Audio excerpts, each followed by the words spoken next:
Hey guys, and welcome back to another episode of Food School Smarter, Stronger, Leaner podcast on a mission to inspire a world where food makes us better. Guys, so welcome to another week of Food School podcast. It's Monday, it's a new week, new beginning, new day. Time to get motivated and inspired to take better care of yourself. Guys, this morning I was just thinking and being so grateful for how our bodies design, what an amazing job our bodies do every single day to keep us healthy. And whenever something goes wrong, gets broken, our body starts working and doing its best to repair it with all the resources available, doing its best job at every single moment. My voice wasn't that well after all the traveling and changing the climate, and now it's almost all back to normal, as you can hear. And also over the weekend, my eyes got red. I think I got some infection, and then over the weekend, it also got almost all back to normal. And then I started coughing, and then almost all of that went away too. And without me doing much extra besides sleeping an hour extra, not doing that much exercise as I usually do, especially cardio that can compromise our immune system for a little bit. Eating nutritious foods as I usually do, focusing specifically on nutrients that are proven to be essential to the work of our immune system, like zinc or vitamin A, or also supporting nutrients like omega-3 fatty acids, and of course vitamin C and all of that. So I haven't been doing much extra, and my body has been repairing itself just fine when no medications needed. And what I want you to understand, guys, is with all these viruses and infections are going around, and soon we're going to be entering another, flu season, the time between seasons when we are more likely to get sick or get some infection because our bodies are in more vulnerable stage. So with all this going around, I want you to think again about the fact that what protects us the most is our own immune system, guys. And our job is to give our immune system and our whole body the best possible resources to do their job well. There are no medications, no vaccines, nothing that work better than our own immune system. And so the better we take care of them, even when we get sick, or get some infection like I did, our body is going to do such an amazing job to protect us, to repair us, to help us recover when we provide all the essential conditions like enough sleep, still staying active, getting fresh air, staying hydrated, maybe adding more portions of vegetables and vitamin C rich fruit, especially, citruses with all the vitamin C made in such a delicious way by Mother Nature. All the zinc, all the vitamin A, maybe some sun if you get access to that, for vitamin D, for additional boost of vitamin D. The more of those resources we provide to our body, the better job it's gonna do, and you won't have to worry, about vaccines or medications or staying away from people, because your body will do really an amazing job protecting you without you having to do any of that. And so this Monday, get even more motivated and inspired to take better care of yourself, because that will allow you to get sick less often.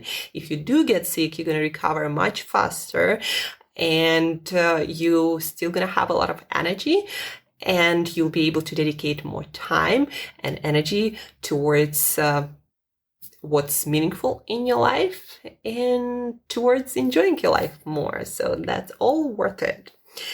And speaking about taking care of ourselves, guys, if you are listening to this podcast, you probably are interested in topics like different diets, nutrition, health approaches to feel better, to have more health, to have more energy. And so you probably heard about different diets going around these days and getting popular, like keto or carnivore or paleo or plant-based or gluten-free or dairy-free, whatever that might be. And although those systems, a lot of them in our world, allow us to make somewhat better choices than, all the processed crap that you can buy in a supermarket. But I don't want you to idealize any of those diet concepts or systems, because they can be all done in a way that might not be sustainable long term, that might lead to nutrient deficiencies, that might address some of the issues, like maybe stabilizing your blood sugar, but might create long-term nutrient deficiencies. And also they can be done in so many ways that one way can work for you or for someone else, but can be a total disaster for someone, for another person or for your friend. So never idealize any of those systems. And remember, guys, the details matter. I often hear from my clients, from my friends, from people who I communicate online, things like, I went keto and carnivore and I feel so much better, so much sharper. And then I went on vacation and I started eating everything again, meaning all the grains and all the, maybe some added sugars, a lot of foods with lower quality. And then my pain came back and I started gaining weight, etc., etc., etc. But then when we look deeper into details, we start noticing that it's not about carbohydrates, more carbohydrates, or eating plant foods if you decided to go carnivore. It's actually about eating the wrong kind of foods in the wrong kind of combinations, in the wrong amounts, in the wrong time for you. Meaning you don't have to go from being 100% plant-based to going carnivore and then judge which one is better.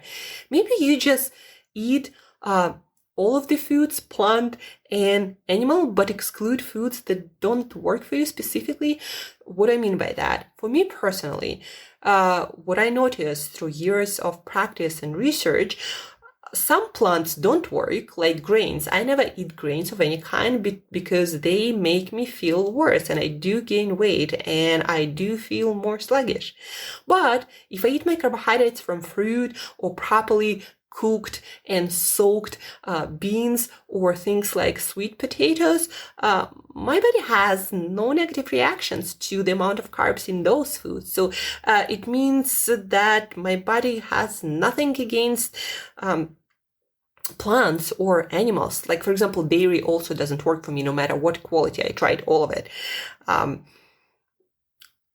So my body, again, is not against animal or plant foods. It just doesn't work well with some foods, like specifically, for example, grains. It just does not work well with those. And maybe there are some grains that my body works better with, but I haven't found them yet.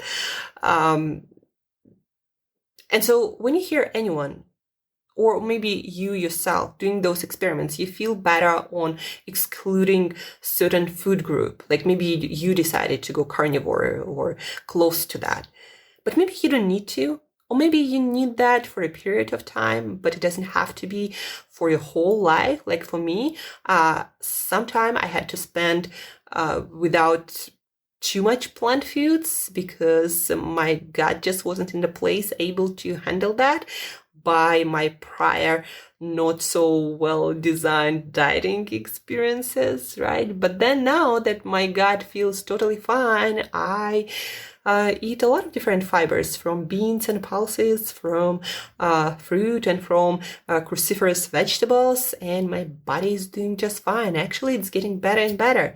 And so don't idealize any of the diet theories or food eating systems and patterns. And just because some plant food or animal food doesn't work for you, it doesn't mean that the whole range of animal and plant foods don't work for you. And remember, guys, we gotta switch from carbs, fats, and proteins, and we gotta get back to talking about whole foods. It's not about carbs, fats, or proteins. It's about the quality of foods that those are coming from. And also it matters for our digestive system and our metabolism when we eat those, in what state we are, stressed or not stressed, and also in what combinations, like protein and high carb, or high fat and high carb. Speaking about food, usually it doesn't work that well. So for example, if you are eating beans with, let's say, some meat, it's not going to work well, because those are the foods requiring different digestive enzymes. And you might experience some negative effects, like a little bit of gas or bloating, or a lot, or you might feel heavy, or you might have some allergic reaction. But that might mean that not the specific food doesn't work for you, but specific combination of food doesn't work for you. For example, my sister, she used to think that fatty fish doesn't work for her. But for some reason, she was always eating it with bell peppers, with raw bell peppers. And she would feel indigestion, heavy, and gas. But once she started eating separately bell peppers and that fatty fish, actually everything went away. So it wasn't the specific food, it was just the combination for her. So remember that also. All these details, they really do matter. The next one that I've been thinking about, all these impossible burgers and other plant-based substitutions. I'm not talking about every single case, but in most cases, guys, those are highly processed foods with really great marketing. And what you're paying for, and the price is not actually cheap, especially with things like Impossible Burgers, what you're paying for is highly processed food with a great marketing. You're paying for marketing. If you want to eat plant-based diet, eat properly cooked beans and pulses, and vegetables and fruit and nuts and seeds, all of that of the highest quality. That's probably also not going to be cheap, but don't pay for all that marketing. What those companies do, they take certain beans and pulses, maybe even like not of the best quality, who knows, they make them into a powder. They add a bunch of ingredients to make it shelf stable. They add a lot of flavorings and use different technology to make it look and taste like meat. So they put all this technology into that. They put great marketing on top of that, and they make you believe that this is better than sustainably raised grass-fed beef, for example, or sustainably raised or wild fish. Like, that is not better. That is a much worse product. They just had to pay for more marketing, more technology, and that's what you are paying for. And guys, if you are worried or curious about or want to know more about sustainability of your food choices, read more, learn more, and you'll understand that it's not as black and white as eating plants or animals. A lot of those plant-based products, they are not sustainable, nor are they good for the sustainable environment, nor are they better for our earth than raising sustainably meat and fish. No, they are better for our health. So read, by the way, guys, the recent book I read that was really well written and has a lot of statistics and data and research, Sacred Cow by Rob Wolf, one of the founders of paleo movement. Not so much founders, but he's been in it for quite a long time. So Sacred Cow, it's been recently released, maybe last month, maybe months before that, but it talks a lot about sustainability issues of different diets. And basically, it just Rob Wolf, the author, he talks in that book about how it's not black and white, and it's not, as simple as eating plants or animals. Food system is complex, And don't believe all these companies that plant-based is going to make our earth a better place. No, it's not going to do that by itself. It's the answer is not that black and white. So Sacred Cow, highly recommend this book. And again, Impossible Burgers and other similar plant-based substitutions, in a lot of cases, really a lot, those are just processed foods, and you are paying for additional technology and marketing on top of that. They are not better. They are actually worse, quality-wise, nutrition-wise, and health-wise. The next one, guys, let's actually answer a few questions that I got over the past few days. I'm trying to answer as many questions as I can, but it's not always possible. I wish I could answer all of them. But anyhow, this one is a popular question. It starts specifically, how can I have cinema popcorn in a weight loss diet? And the questions that I usually get are something similar to, how can I have ... some food on a weight loss diet? And the answer is quite simple, guys. You can still lose weight, and you don't have to deny yourself 100% of the foods that you might think you absolutely love and need in your diet. You don't have to eliminate it 100%, even though I do recommend to do it for at least a period of time, because it helps you to focus more on nutritionally dense food instead of trying to fit in all this other not dense in nutrition foods, right?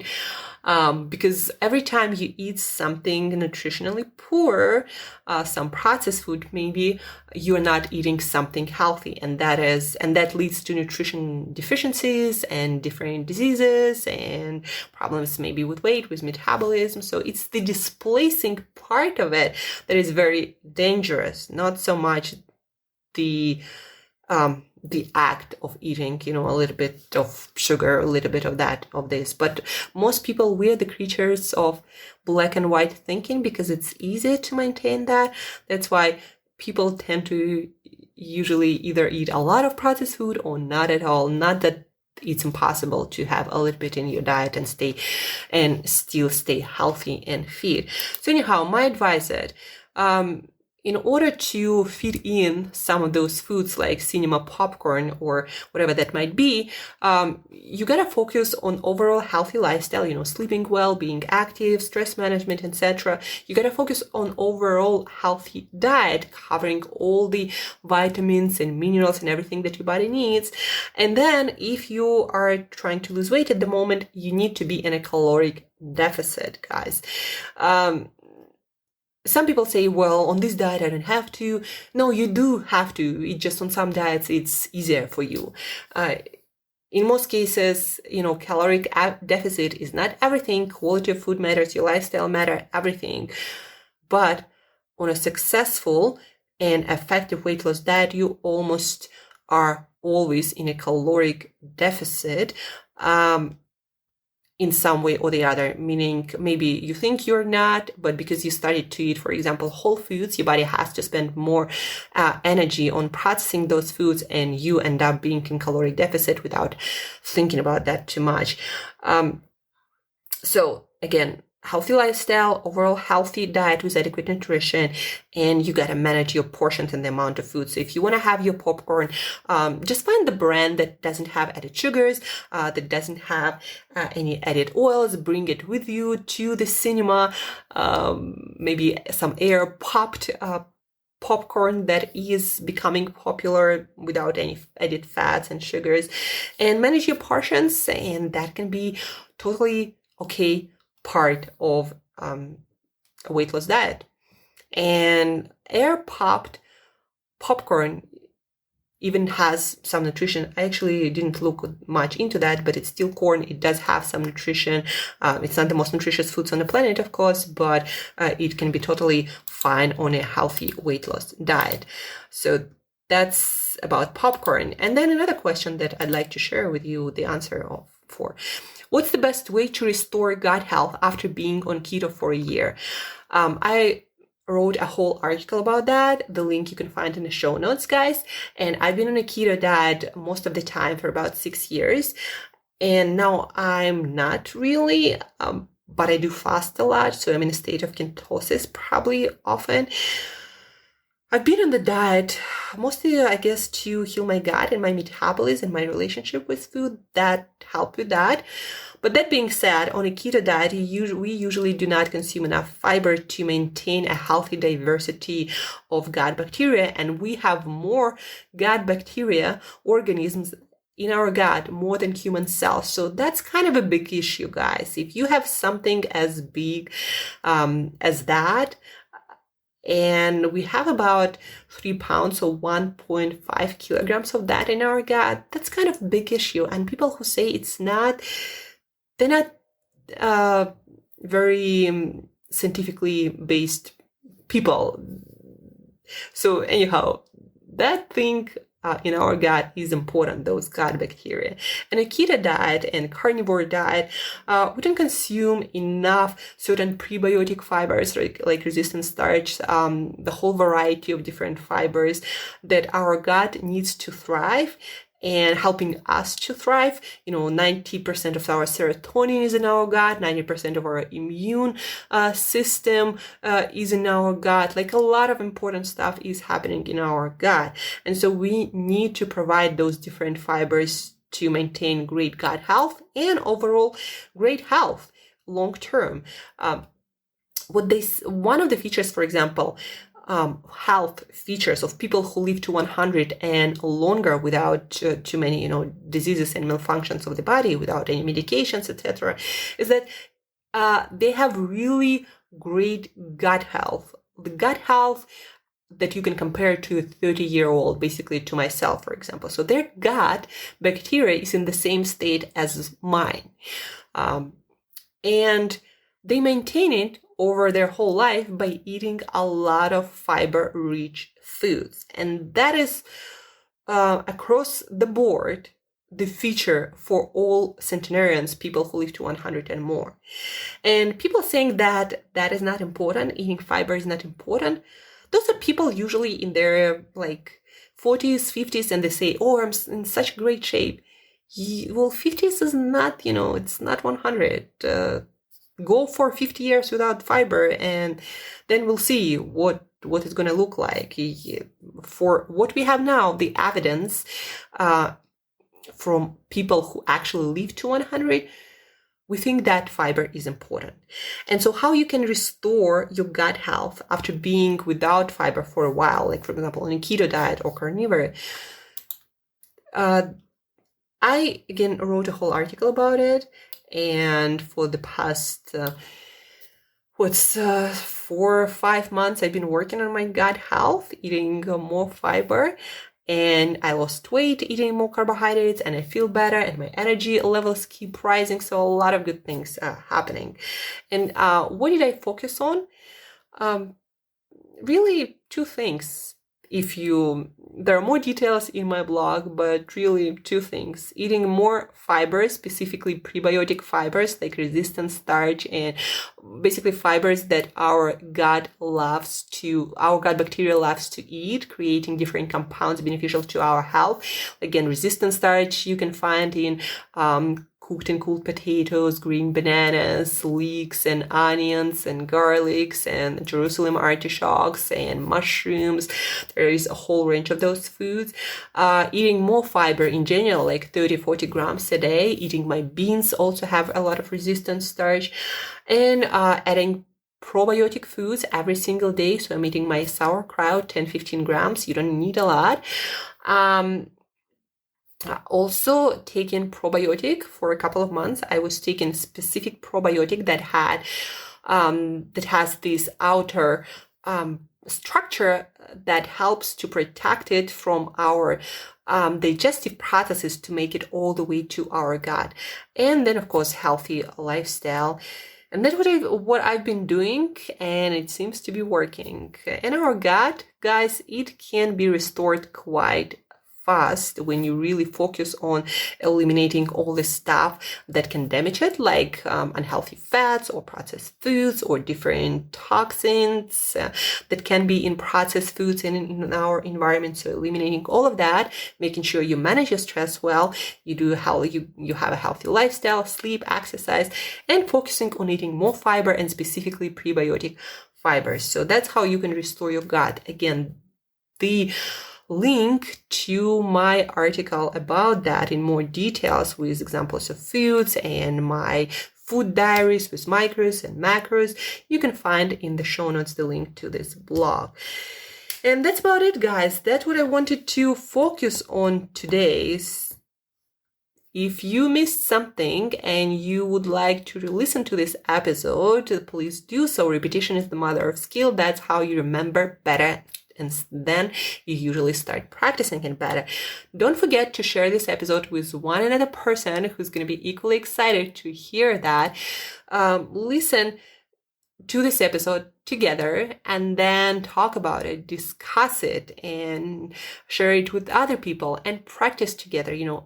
We do everything better together, guys. So the more people you teach, or maybe you just discuss with and you hear different opinions, so the more you talk about that, you share, you teach it, the better you're going to understand it, the better you're going to practice it, and the longer it's going to stick with you. So share this and learn and practice together.